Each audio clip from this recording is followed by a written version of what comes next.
What's up mga kababayan? News That Matters here. Dito sa video natin ngayon ay ating panoorin itong mga nagbabagang balita. Napakaswerte talaga mga kababayan ng mga taga Davao na magkaroon sila ng Duterte na walang sawang namamahala at lumilingap sa kanila. Paano ba naman kasi mga kababayan? Unti-unti nang nagiging Singapore-alike na ang Davao City dahil sa magandang pamamalakad ng mga anak ni Tatay Digong. Namantakin nyo yun mga kababayan. Libre na ang hospitalization ng mga taong taga Davaoenyo at karamihan sa kanila na-experience na magkaroon ng daang libong bayarin sa ospital, ngunit ni isang kusing wala silang binayaran. Napakagaling naman talaga, grabe. Kung kaya naman hindi ka taka-taka kung bakit marami ngayon na foreign investor na kaysa mag-invest sa bandang Luzon, pumupunta na sa Mindanao, particular na nga dito sa lugar ng Davao. Kaya naman pala naiinggit ngayon itong si Tambalos at inutusan pa itong Nograles na kalabanin ang mga Duterte. Pero bagong lahat mga kababayan, huwag niyo po sana kalimutang mag-like at subscribe para updated ka sa mga uploads ko araw-araw. At yun na nga mga kababayan, talagang pahiya si Tambalos dito na siya pinapangarap niya pa lang na malutas ang problema pagdating sa bayarin sa ospital, pero sa galaw ng mga Duterte, particular na nga kay VP Sara at ng mga kapatid nito, nangyayari na sa lugar ng Davao mga kababayan. Kung kaya nang marinig ko tong balita na hatid ni General Macanas, talagang napasana all na lang ako, na sana dumating ang panahon na maraming utak Duterte, ang maupo sa loob ng Malacanang at hindi utak bangag na magnanakaw. Kung kaya naman hindi rin maiwasan sabihin o rebat ng mga taong taga Davaoenyo na okay lang kung patalsikin na nila itong si VP Sara sapagkat mas pabor sa kanila yun at magiging mas focus ang ating Vice Presidente sa probinsya ng Davao at magiging kawawa na ang mga taga Luzon. Hay nako, wag naman po sana. Kailangan din po namin ang inyong Sara Duterte, mga kababayan namin taga Davao, na ipaglaban ang aming mga karapatan bilang isang Pilipino. Dahil kawawa naman kaming mga taga Luzon kung mangyayari na itong si Tambalos magwagi sa kanyang plano. Hay nako, wala akong choice noon mga kababayan kundi lumipad na palugar ng Davao. At doon na lang siguro ma-relocate mga kababayan. Kung kaya naman hindi ko na patatagalin pa, ito na ang buong video. Magandang araw mga kaibigan. Pag-usapan natin ngayon ang isang magandang pangyayari sa Davao City. Ito, post ni Dr. Lorraine Badoy 3 hours ago. Isinare niya ang post ni Chill Dagatan. Ito ang nakasulat sa Davao. Buti, nasa Davao pamilya ko. Magguluman PhilHealth. Maganda healthcare sa Davao City. Magsipag ka lang, wala kang babayaran. We had a 300,000 bill. Wala kami binayaran. Wow! So, naisip ko, totoo ba ito? Galing naman. Binasa ko ang mga comments. Na natin ng comments, ang daming comments. Okay, comments. Fritz June. Sabi niya, this is true. Pinatunayan. I am not from Davao, pero nag-relocate kami dito 3 years ago noong nag-dialysis ako. So ito, pasyente ito, Fritz June. Pumunta lang sila sa Davao dahil kailangan niya mag-dialysis. Di kami nahihirapan sa mga medical needs. Lingap pa lang ng city government kay Congressman Pulong and OBP na puntahan namin. Mayroon silang programa nga lingap para sa mahirap. Yun pala ang programa ng Davao City. So, office ni Congressman Duterte, OBP at saka city government nagtulungan, tatlong opisina. Di kami pinahirapan at di tinatanong kung supporter ka ba o hindi. Walang pinipili ang mga opisina nila. Wow! Shout out sa PBA ni Migs Nograles na need pa mag-letter ka sa kanya sa pamamaki. Di pa sure kung makakuha ka. Hala, ibang-iba dito kay Nograles. Kailan mo pang sumulat sa opisina ni Congressman Pulong o VP at saka ni Mayor Duterte. Wala na. Asikasuhin ka kagad. Ito ang sinasabi Grabe. ni Fritz June. Kaya nga napakaswerte ng mga taga-Davaoenyo na mayroon silang mga Duterte na tunay na nagmamalasakit sa kanila. Kaya mga tanga na lamang talaga kung taga Davao ka tapos iboboto mo pa itong mga Nograles na walang alam pagdating sa politika. Panigurado masisira lamang. At ito pa, hinihingi pa ang voters registration mo. Kung saang presento ka, Diyos ko, di na ako bumalik talaga sa kanila, kina Migs Nograles. Davao is the best dahil sa mga Duterte. Oh. So, pinatunayan. Totoo, ganito pala. Ngayon ko lang ito nalaman na ang healthcare para sa Davao is napakaganda. Zero billing. Okay. Ito, nag-response kay Prince John. Sana sabi niya, sana ma-experience ng maraming Pilipino. Jerry Vergara. Totoo po yan. If hindi ka botante, hindi ka tutulungan, meaning si Nograles, hindi ka tutulungan kung hindi ka botante.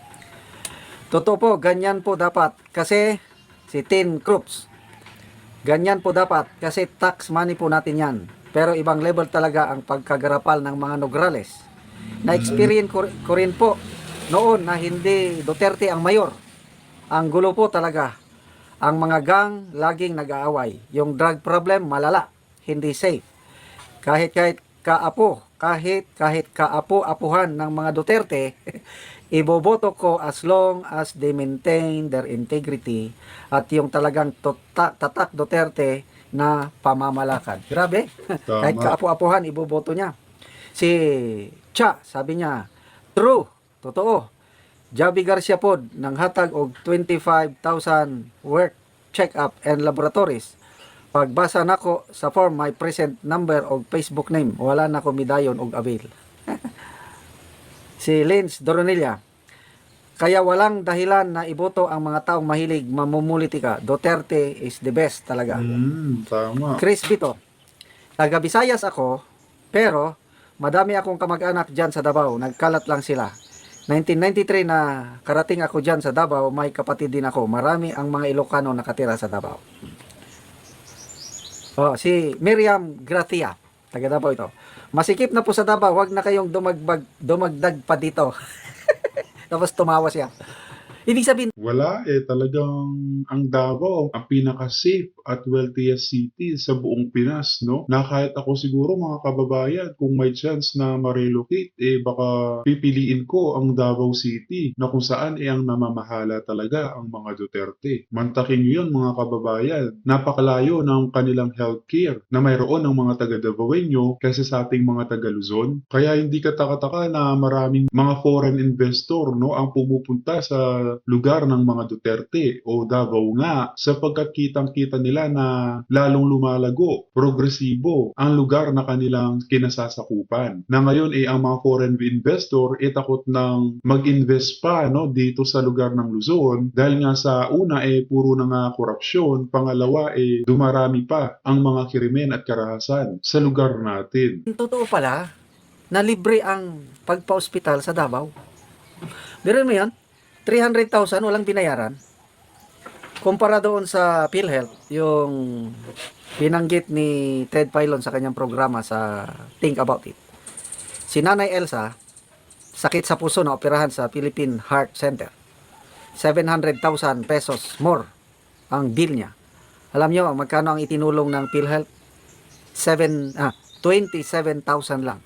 Ganyan po kalaki tulong Grabe, ng no? PhilHealth na ipinagmamalaki ni President Marcos Jr. Sabi niya na, this is my guarantee, kasimple lang. May subsidy man o wala ang PhilHealth, hindi mababawasan ang serbisyo ng PhilHealth, madadagdagan pa. Anong madagdagan na? 700,000 ang bill, 27,000 lang ang anong klaseng tularin nyo ang Davao, no? 300,000 libre, walang binayaran kahit kusing. Grabe. Okay, ito. Lenny Alasco Regalado. Sabi niya, lingap para sa mahihirap, locally funded project ng City Government of Davao. Kaya huwag kayong magtataka na solid mga tao dito, mga Duterte lang talaga ang malakas. So, taga Davao ito. So, totoo. Libre talagang pagpapa-hospital. Sabi ni Miriam Gratia. Di ko talaga maiwasan na mapasana all mga kababayan, no? Na sana dumating ang panahon na dumami ang mga utak Duterte na nauupo, no, sa loob ng Malacanang. Kasi sa ngayon ang nangyayari parang mga utak bangag mga utak magnanakaw na kaysa pagbabago ang ating makita, paghihirap pa sa taong bayan, no, ang kanilang pinapanukala. Kamukha niyan mga kababayan na binawasan ang mga pondo sa bawat ahensya ng ating gobyerno na malaking tulong sana sa mga mahihirap nating kababayan, no? Pero wala. Inuna nila ang personal na interest nila na akap ayuda para sa darating na eleksyon. Hay nako. True, sabi niya. Private hospital pa na confine anak ko. As in, zero talaga. Wow. Salamat, lingap para sa mahihirap. Sana all. Lipat na lang tayo sa Davao, mga kaibigan. Doon na tayo tumira. Joyce Flor. Lilipat na kami sa Davao bukas. Mercy Law, sabi niya. Kahit hindi na president si BP, okay na kami sa Davao. O taga Davao ito. Basta sila lang maging mayor. Bahala kayo dyan. Ha ha ha ha. Ang plan talaga ni Mayor Sara gawing parang Singapore ang Davao. Achievable naman yun. Basta Duterte lang may disiplina ang mga tao. Correct. Cleanest, safest, and debt-free Davao. Looking forward sa bus na na-hold ni BBM. Ano ba yun? May bus na hinold? Hindi ni-release. Ano ba yun? Color May Marian, sabi niya, kulang na lang train system within the city. Yun na lang ang kulang. Correct. Kahit mayor, okay lang. O si BP Sara, kahit mayor. Lenny Alasco Regalado, matutuloy yan, locally funded with the help of foreign investors. Actually, may nagpost na vlogger sa location kung saan ginagawa ang mga e-bus. Konting tiis na lang, wag naaasa kay ngagba. Metro na lang, wala sa Davao. Tad Sumbito, sabi niya, yes! And kahit hindi ka from Davao, you can still avail free health care sa SPMC, I think, Southern Philippines Medical Center. Hindi sila namimili ng pasyente. Ang galing! Pwede pa lang magpa-hospital doon. So kung may sakit kayo, punta kayo sa Davao.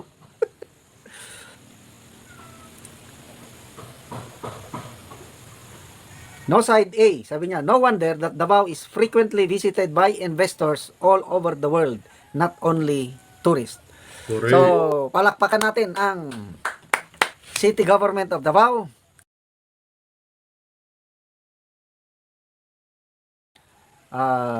Opisina ni Congressman Paulo Duterte at ang opisina ng OBP, Office of the Vice President. Yung tatlong opisina nagtutulungan, lingap para sa mahirap, libre ang hospitalization sa Davao. Mahiya naman kayo dyan sa PhilHealth. Si Congressman Martin Romualdez, sabi niya, yan daw ang vision. Ano pa lang niya? Pangarap pa lang niya. Pinapangarap niya, vision, zero billing sa hospital. Nangyayari na sa Davao, wala ka talagang babayaran.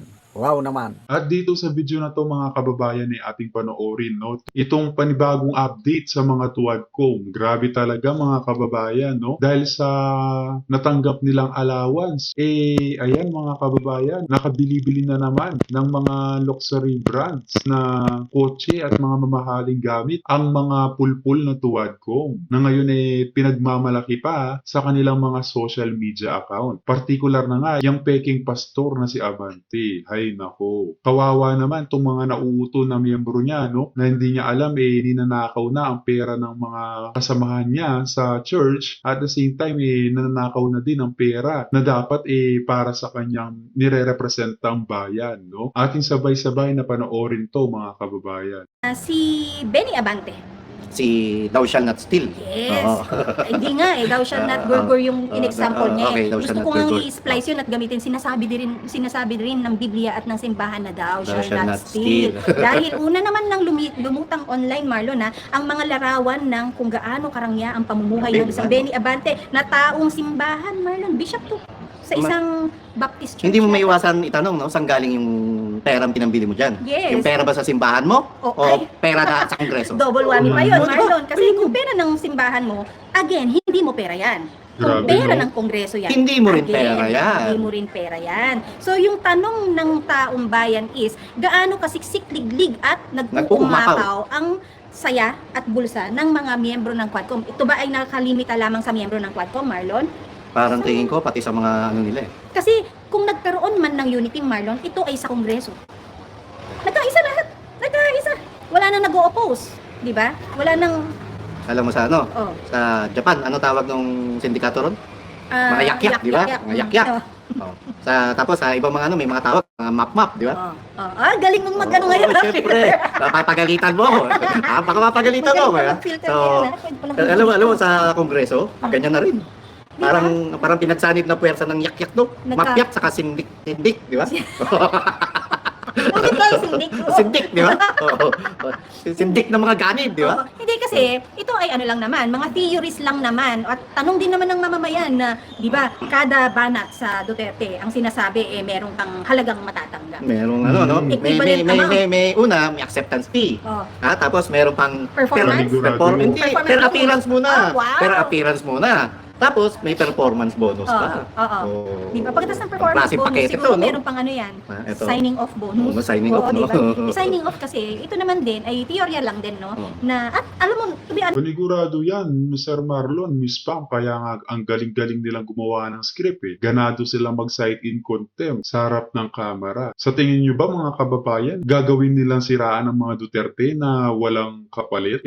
Alam naman nila na napakalaking puwersa ng mga Duterte, partikular na nga si PRRD at ang Vice Presidente na si Sara Duterte. Tapos babanggain nila ng ganun-ganun lamang. May kickback yan, panigurado. May natatanggap na pera yan, galing kay Tamba. Kaya ganun na lamang kasipag ang mga ito na harasin ang mga Duterte. Ano sa tingin nyo mga kababayan? Paki-comment nga yung opinion sa ating comment section ng ating mapag-usapan. nakakarinig naman din ako sa mga kaibigan natin na nandoon na totoong every time na magko-close ang session, ay may pabaon. Yes. May totoo pabaon. yan. May Totoo yan. pabaon. Totoo yan. At alam mo ba na I think ang bonus sa Congress is up to 17th month. Grabe, no? 17th, pero Hindi, totoo naman yan. Pati mga empleyado. Okay yun, totoo given yun, yun. extended yun sa tao, Kasi eh. ang ginagawa, kunento ko na sa ito, Pam. Ang ginagawa kasi ng Senate and Congress, pagka may sobra silang pera, hindi nila sinusoli sa Treasury. Department Oo. yun. Ang ginagawa, call ng speaker yun at saka ng Senate President para, sige, hatiin yan para lahat ng empleyado mabigyan. Okay yun, everybody Okay yun, happy. okay yun. Okay yun. Extended down to the lowest position Yes. sa both houses, Marlon. Tama ka. Pero ano ang hindi maganda rito? Di ba't sinasabi nila na ang PhilHealth ay merong 90 billion Yes, sir. na ibinalik sa Yes. Treasury, Oo. na pinabalik ng Office of the President sa Chairman or CEO ng PhilHealth sa Treasury, di ba? Ito kasi yung mga ahensya na hindi mo kailangan ng savings. Ito yung ahensya na kapag sinabing healthcare, ultimo sipon, pag pumasok ako sa isang barangay health center, dapat libre yun. O pumasok ako sa isang public hospital, dapat lalabas akong wala akong binayaran. Pam, alam mo kung bakit yung mga ahensya ng gobyerno ay pinipili pang ubusin na nila yung pera nila kaysa isoli sa Treasury Department. Kasi sa susunod na budget proposal, wala na silang karapatang humingi pa ng increase sa panibagong budget nila sa mga papasok na taon. Kasi hindi nila ma-justify na, bakit pinadadagdagan yung budget nyo? Nagsoli nga kayo sa Treasury Kung Department. yung budget utilization rate, di mababa. Kaya ang ginagawa nila, ubusin yan kaysa isoli sa Treasury Department na walang masama at yun ang practice and tradition. Ang problema, itong Kongreso, pagka etong sa PhilHealth, pinag-iinitan nila. Ang problema, dahil wala na silang makontento sa mga kakamkami ng pera para masustentuhan yung ayuda program, kumukuha na sa iba't ibang departamento. May maganda kasing klase ng ubos, Marlon, kung ang lahat ay mabibiyayaan. Hindi naman lumubog sa'yo, no? Hindi, para siya metal naman eh. Malamang, hindi nila lulubog sa. Ano siya? Metal siya, nagigigil sa'yo Okay. Pero na-imagine ko lang, pag ahon mo dito, meron niya 2 dent. Apat pala yung Grabe. dent. Apat yung dent niyan. 2 malaking dent. Saka not so big na din. Oo, not so big. Depende pa yun kung mag-isa lang siya ngayon. Salbay. Malamig. Oh, malamig na yung araw na wala tuloy tayo. Hindi, ito, sabi ko, balik tayo sa pagiging seryoso na. May magandang klase ng savings, may magandang klase ng gastos, Yes. o ubos, no? Naman. Ang ubos, kung lahat yan mabibigyan, lahat ng empleyado, down to the lowest position. Kung everybody happy, no? Everybody happy, maganda happy. yan. Oo. At may magandang klase ng savings. Kung alam mo, yung savings na yon nakalaan sa isang magandang proyekto. Pero kung yung savings na yan ay nakalaan lang sa gagawin itong savings na to, nakalaan to sa bonus ni ganito, sa budget na ganito, sa operation na ganyan, sa propaganda ganito, hindi magandang klase ng savings yan. Dahil alam natin na ang mga savings, yun ang pinupuntahan. Correct. Kagaya ng nangyari sa PhilHealth na yan, savings sana yan. Pero ang sinasabi natin is, kung itataas ninyo ang premium ng bawat miyembro at wala na sa contribution nila ang mabigat na bulto ng bayan at nasa gobyerno na, okay yan. Pero yung ginawa nilang, kinuha nila at ibinalik, Buti pa sana ang ginawa nila dahil alam nila na may pondo pa ang PhilHealth, binawasan sana ang contribution, no, ng mga middle class at lower class dahil sila talaga ang apektado dyan. Pero anong nangyari pa? Ninakaw pa mga kababayan. Zero budget pa. Kaysa isipin ng kapakanan ng nakararami, mas inisip nila kung paano pa mas pahihirapan ang mga members o contributors ng PhilHealth. At tayo yun mga kababayan. at ngayon zero, hindi magandang klase. Di ba? Correct ka dyan, Pam. And ngayon, yung dito sa COD Committee, kamusta kaya talaga Pasko ngayon? Ang balita ko, karamihan sa kanila ay nag-abroad na, no? Oh, Europe pa, Marlon. Europe, White no? Christmas ang mga yan. Grabe, Na, no? Di ba? Samantalang yung iba, hanggang ngayon, 3 araw na lang. Pag Noche Buena, Oo. hindi pa rin nila alam. Tinatrans Kasi mo saan pabili ng kukunin? spaghetti, di ba? Saan kukunin, Marlon? Sa di kanila, ba? sobra-sobra, siksik, lik-lik. Yun nga rin ang sinasabi ko, kagaya ng halimbawa ko kanina, halimbawa, yun sa mga namamasukan, hanggang sa ilang oras na lang na dapat nagdidiwang na, namamasukan pa, nagdidilihensya pa, pumaparada pa, Marlon, para lang pag uwi sa pamilya, may entrega. May maiuwi sila, no? Oo, yun yung Pambili kirot nila ng talaga, kirot talaga sa akin yun eh. Ayoko nang ganun. Ayoko nang ganun. Ay, kanina nga lang papunta dito habang nasa traffic. Alam mo yung may kakatok na hindi mo na lang gustong tingnan sa mata kasi madudurog ka. Pero gusto mo rin namang mag-ingat kung ikaw ba na tumutulong, sinusuportahan yung mga, ito, teorya din naman to na kayo ba ay ang nasa likod nyo, sindikato. Yung mga ganon. Ay, ewan ko sa'yo, kada may kakatok ba sa'yo, pinagbababaan mo ng para magbigay? Depende sa guts ko, depende sa may- awa ko. yun din. Pero to be honest, hindi lahat bibigyan ko, Oo, hindi depende. lahat. And minsan may nakakainis pa eh. Talagang makulit pa eh, di ba? And Yung ididikit pa yung mukha sa di ba? pababa ka pa lang ng gate, Mm. di ba? Na talagang akala mo may Nakatago. may utang sa iyo, may utang ka sa kanya, di ba? Oo. And pero pagka Christmas lang naman 'yun. Oo. And sa iba naman pag may barya bigay, di ba? Oo. And kilala mo, tayo pareho Yes, naman tayo yes, ng oo. hindi tayo ano sa Madamot. ganyan, madamot eh. Ang ginagawa ko, candy. Candy. Yung alam mo si yellow, si ice tubig, na plastic. Plastic labo. Plastic labo ba yun? Oo, Oh, yan plastic tawag labo. yan, plastic Anyway, may mga candy, yun yung. Kaya ngayon, kahit yung mga batang So nangangaral. pure candy yun o may coins? Candy, din sa pero loob? iba-ibang varieties ang candy. Wala nang Ah. coins. Iba-ibang varieties ang candy. So lahat ng namamas ko na bata, iaabot ko. Tapos, naglalagay din ako sa kotse para pag kami Ah, oo. Yun ang iaabot iaabot ko. Hindi Ay, ba- maganda idea yan. Ganun ano na na yun? lang, no? Lagi-lagi ko ng more than almost 20 years ko nang Oo. ginagawa. Yung gano'n, laging candy. Mahirap din naman kasi yung mayat-maya perang bilhin. Hindi, lalo sa panahon na ito, Marlon, where legal substance is very accessible to Sobra. the market, no? Lalong-lalo na ang binibiktima niyan, Marlon, yung mga nasa laylayan talaga. Bukod sa illegal substance, Oo. meron pa na sa online na lang nakakapag-sugal-sugal ka na. Ano, Di ba? Remember, sa Gcash. Ikaw na-try mo, di ba? Oo. Anong laro yan, Pam? Ah, Naglaro ka online, nasabi mo. alam nyo, meron akong kaibigan na nag-introduce sa akin ng parang online gaming, no? Yung parang siyang yung pipili ka lang, pag may napindot ka na bomb, talo ka. Parang ganon. So, pero pag may na-complete kang buo, mag-gain yung, halimbawa, ang investment mo ng una ay 500, merong somehow a portion, I don't know how they compute it, madadagdagan yung 500 mo. Pag natalo ka at napindot mo yung parang bomb, mababawasan yung 500 mo. And, buti na lang, hindi ako, yung nagka-interest, nabore ako eh. Nabore ako na pindot lang ng pindot, kasi hindi ka na nag-iisip, pindot ka lang ng pindot. Sabi ko, ay, ayoko to, ano ba Pareho itong laro? tayo. Pero Pam, ang nakakatakot ngayon, na ultimong mga bata ngayon can access to that kind of Oo, gambling, games to. ba? Oo. Online game. Ano nga Gambling. ba yan, scatter? Ay, hindi ko alam. Naririnig ko Hindi lagi, tinatry, scatter eh. Hindi ko. Iba't iba yan ha. Pati nga sa NBA, may mga pustahan na eh.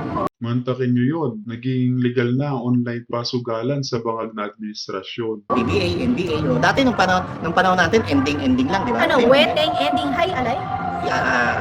Hindi. May high Yung high alay sa probinsya, tawag doon masyaw. Tama ba? Sa Ano Bisaya. yung karera ng kabayo? High, alay? Karera ng kabayo, yun naman yung bukis ng karera. Ano yung high, alay? Yung Kasi hayop pinasara na yun, naririnig ko napasara na yung hayop. Naririnig ko na yan. Basta yung mga ganun. Eh ngayon, since nag-develop ang teknolohiya, Marlon, at nasa online na, easily ano na talaga, accessible. At pinasara nila yung legal na online sabong Oh. na kumikita yung gobyerno, pinasara nila. Eh, nilipat naman nila ngayon sa, yan, online gaming. Online Na gaming. gambling, no? Oo. Na kahit mga batang, basta marunong na eh, mga bata ngayon, ang gagaling sa computer games, di ba? Oo. Na nakakapagtaya. Yun ang malungkot yan.